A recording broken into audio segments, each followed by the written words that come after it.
Hi friends, welcome to Nila's kitchen. நம்ம இன்றைக்கி என்ன பார்க்க போகிறோம்? சூப்பரான ஒரு சிக்கன் கிரேவி பார்க்கலாங்க. அதுக்கு நான் ஆயில் ஒரு 3 டம்ளர் ஊற்றிட்டு கடுகு ஒரு அரை ஸ்பூன், சீரகம் கால் சிட்டிகை, சோம்பு கால் சிட்டிகை போட்டுக்கோங்க. இது நல்லா பொரிஞ்சிடும். நம்ம இந்த ஆனியனும் வரமிளகாயும் போட்டுக்கலாம். ஒரு 2 வரமிளகாய் தான் எடுத்துருக்கேங்க. ஆனியன் சின்ன வெங்காயம் கொஞ்சமாக எடுத்து கட் பண்ணி எடுத்துருக்கேன். நல்லா வதக்கலாங்க. வதங்கட்டும். இந்த ஸ்டேஜில் கறி லீஃப் கொஞ்சம் போட்டுக்கலாம். நல்லா வதக்கிட்டு நல்லா வதங்கணும்.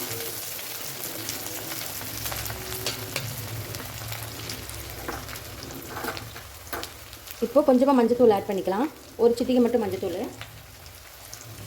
ஆட் பண்ணி நல்லா மிக்ஸ் பண்ணிக்கலாங்க. நல்லா மிக்ஸ் பண்ணிவிட்டு ஒரே ஒரு சின்ன தக்காளி போட்டுக்கலாம், வதக்கலாங்க.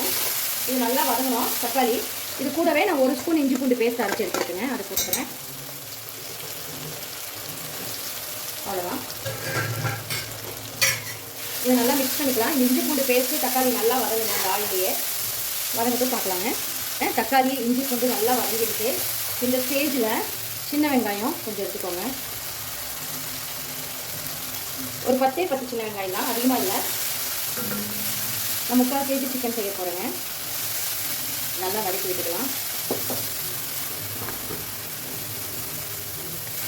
வதங்கட்டும் பாருங்கள். நல்லா ஆயில் பிரிஞ்சு வந்துருச்சு. இந்த ஸ்டேஜில் வீட்டிலே அரைச்ச வரமிளகாய் தூள், நான் 3/4 kg சிக்கனுக்கு நான் அரை ஸ்பூன் வரமிளகாய் தூள், 3 டேபிள் ஸ்பூன் சிக்கன் தூள் போட்டுக்கலாம். சிக்கன் மசாலா கறி மசாலா தூளும்போம் வீட்டிலே அரைச்சிடுங்க. 3 டேபிள் ஸ்பூன் போட்டால் போதுங்க, அதிகமாக போடாதீங்க, காரம் அதிகமாகிடும். இந்த ஆயிலே நல்லா வதக்கலாங்க, பச்சை வாசம் போகிற அளவுக்கு.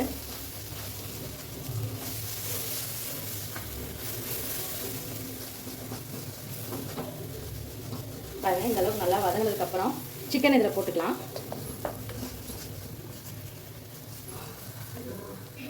நான் 3/4 kg சிக்கன் எடுத்துருக்கேன்.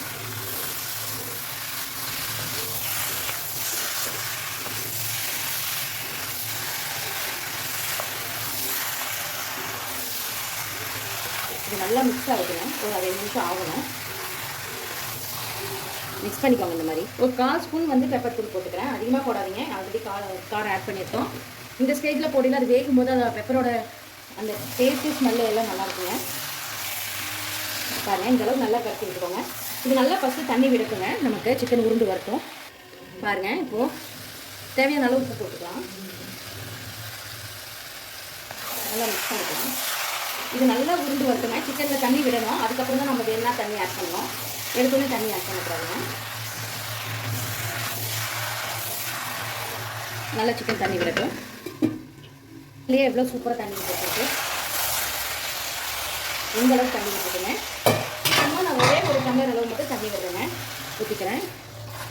நான் இஞ்சி பூண்டு பேஸ்ட் வச்சுருந்த மிக்ஸி ஜாரை அரைச்சி அதுலேயே தண்ணி ஊற்றிருக்கேன். கரெக்டாக ஒரு டம்ளர் தான் தண்ணி ஊற்றிருக்கேன். இந்த தண்ணியிலே நல்லா வேகணுங்க சிக்கனு. அவ்வளோதான். வெந்துச்சுன்னா சூப்பரான சிக்கன் கிரேவி ரெடி ஆகிடும். கறி ஒரு 70% வெந்துருச்சு, இன்னொரு 30% நல்லா வேகணும். பாருங்கள், சூப்பரான ஒரு சிக்கன் கறி கிரேவி ரெடி ஆகிடுச்சு. அவ்வளோதான். கண்டிப்பாக நீங்களும் இந்த மாதிரி ட்ரை பண்ணி பாருங்கள். ட்ரை பண்ணி பார்த்து கமெண்ட் பண்ணுங்கள். இந்த வீடியோ பிடிச்சிருந்தா லைக் பண்ணுங்கள், ஷேர் பண்ணுங்கள், மற்றும் சப்ஸ்கிரைப் பண்ணுங்கள். மேலேயே கொஞ்சம் கொத்தமல்லி தண்ணியும் கொஞ்சமாக கருவேப்பிலையும் தூவிக்கோங்க. அவ்வளோதான். தூவி இறக்கிடலாங்க. ஒரு அருமையான சிக்கன் கறி ரெடிங்க.